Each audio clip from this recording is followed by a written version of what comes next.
আজ পবিত্র ঈদুল আজহা। ঈদুল আজহার 2 রাকাত ওয়াজিব নামাজ আদায়ের পরপরই রাজধানী জুড়ে শুরু হয়েছে পশু কুরবানির ধুম। ধর্মীয় দায়িত্ব পালন ও ত্যাগের মহিমায় উদ্বুদ্ধ হয়ে ঢাকাবাসী সকাল থেকেই নিজেদের মতো করে কুরবানি দিচ্ছেন।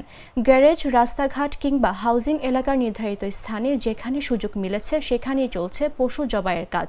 শনিবার সকাল 7টার আগেই ঢাকার বিভিন্ন এলাকায় কুরবানির দৃশ্য দেখা গেছে।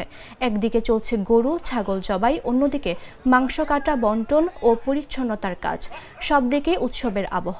বাড়ির বৃদ্ধ থেকে শিশু সবার মধ্যেই দেখা গেছে অন্যরকম আনন্দ। এদিকে সিটি কর্পোরেশনের সূত্রে জানা গেছে, এবার ঈদে দ্রুত বজ্র অপসারণের বিশেষ টিম কাজ করছে।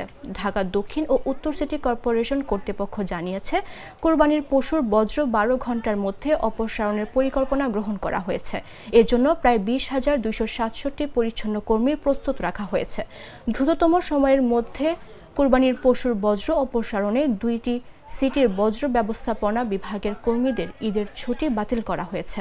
দ্রুত ও নির্ধারিত সময়ের বজ্র অপসারণে হটলাইন খোলা থাকবে এবং বজ্র অপসারণের জন্য প্রায় 13,90,000 প্লাস্টিক, পলিব্যাগ এবং বায়োডিগ্রেডেবল ব্যাগ সরবরাহ করেছে 2 সিটি কর্তৃপক্ষ।